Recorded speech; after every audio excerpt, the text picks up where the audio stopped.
The Central is presented by Vans Comics, Cards, and Games. Better players, better gaming. Hello Jaguars, I'm Miller Widemire. And I'm Maddie Howell, and this is J&N's The Central.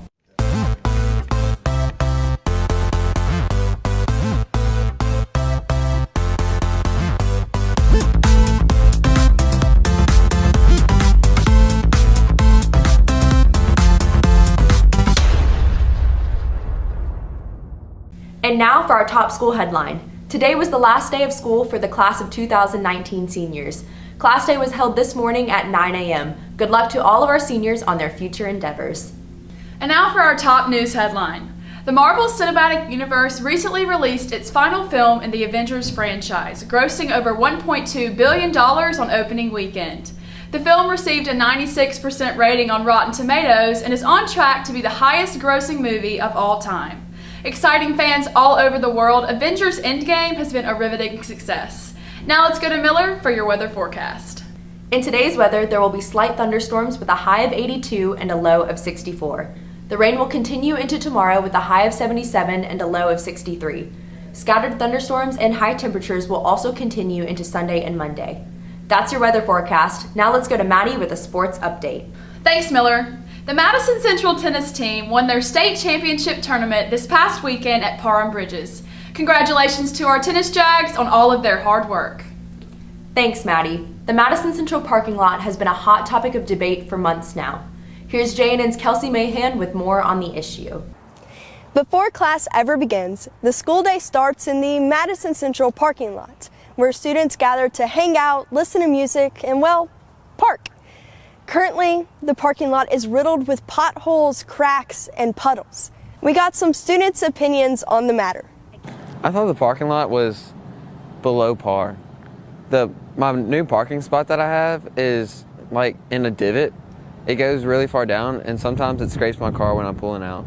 It's very bumpy, and it's just very crowded, and there's been a lot of wrecks because of that. And I'm parked like in the back, so it's hard to get from the road to my parking spot. The parking lot's quality has not gotten worse. Actually, I think it's gotten better. Well, actually, no, it's gotten worse because the senior parking lot's very congested. At times, the parking lot is even dangerous.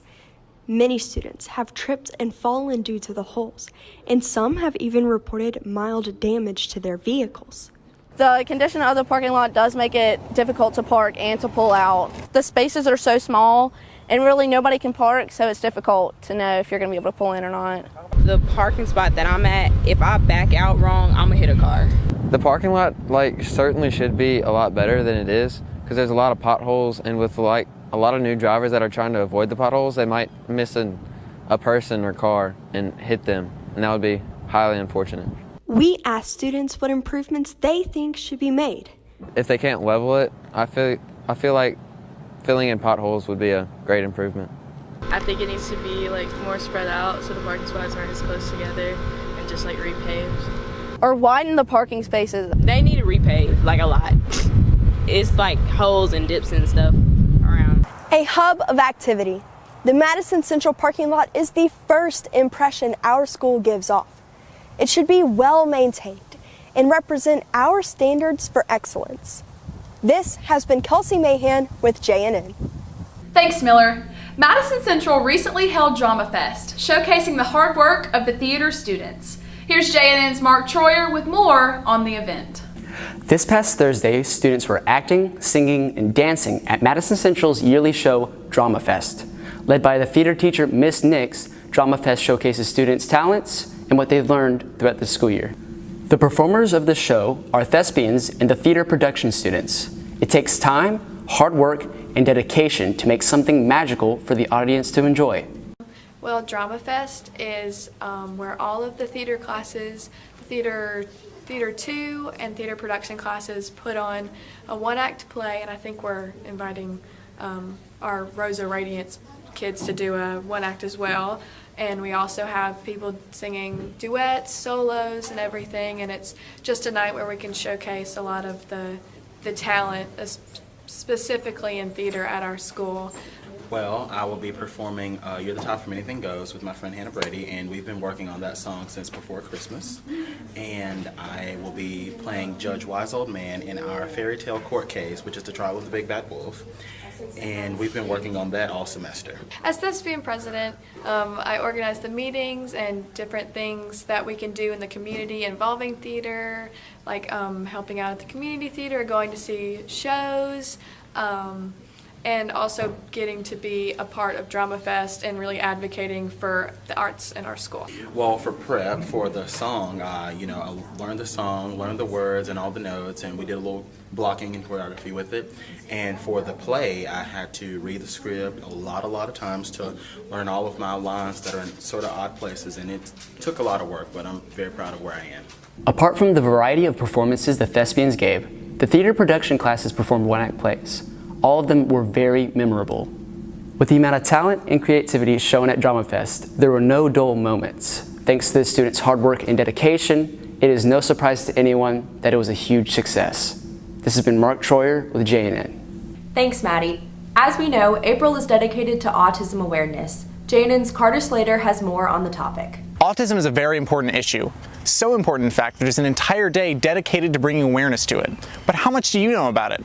Let's find out more. April 2nd is the internationally recognized Autism Awareness Day. It just makes things a little more difficult. It's a different way of dealing with things. Early diagnosis is huge. Hunter, my son, was not diagnosed until he was, I think, 7 years old. Not that there is no cure. It's not like having a broken arm that can be fixed or having your tonsils out. It is a lifelong problem to live with. Its goal is to encourage people to raise awareness for those who live within the autism spectrum disorder. So I believe that everyone should know that there are different levels of autism as well. Yes, he looked normal, and people would look at him as when he was having a breakdown. If he was getting frustrated if we were out to eat or going at the grocery store or at a football game, he would, big old boy crying was weird for people, or he would run from us, and we would be chasing him. So I just think people need to understand, when you see someone acting different in public, does not mean that, they're not being disciplined at home. Sometimes they just can't help what they're doing. We all need to have a little compassion. Many factors may influence the development of autism, and these factors are still being studied. Public understanding of the science behind autism is low. However, Autism Awareness Day has helped raise knowledge and understanding of the illness and how to help those affected. Well, we've learned a lot about autism today. Now we should work together to bring awareness to this very important issue. This has been Carter Slater with JNN. Thanks, Miller. The Madison Central Jazz Band recently held their end-of-the-year concert. The band has worked extremely hard to showcase their talents. Here's JNN's Dean Lester with more on the story. With the end of the school year closing in, Madison Central's Jazz Band prepares for its final show. We stepped in for a closer look. Madison Central's Jazz Band is prepared for this show through many hours of practice in and out of school. We spoke with a few of the performers to get a better look. Hey, I'm Sam Boudreaux, and I'm a trombone player in the Madison Central Jazz Band. We've been preparing for this all second semester. Basically, every B-Day we go out and we run through basically everything we're going to go through. And it's not really like concert band, it's not serious, and we just kind of like a laid back kind of thing. And we just really run through everything every B-Day for like the past 4 months. My favorite part of jazz band has definitely been, not so much this year, but the past few years, you solo a lot, and that really kind of like puts you out of your comfort zone. And it really teaches you how to like just go out there and just bring forth what you got. And like, I think that's what I appreciate about it. It's been a fun 3 years, and I don't know, you should definitely do it. If you're a sophomore or upcoming freshman, you should definitely consider it. It really brings you out of your comfort zone. And it's a really nice way to start your morning, so I definitely recommend it. Madison Central's Jazz Band has put an extreme amount of effort into Wednesday's performance. After much hard work, their season comes to a close. Now they move on to preparing for next year. This has been Dean Lester for JNN. Thanks, Maddie. Well, that's all for this time, Jags. Don't forget to check online every day for new announcements at mcjags.com on the JNN page. I'm Miller Widemire. And I'm Maddie Howell, and this has been JNN's The Central.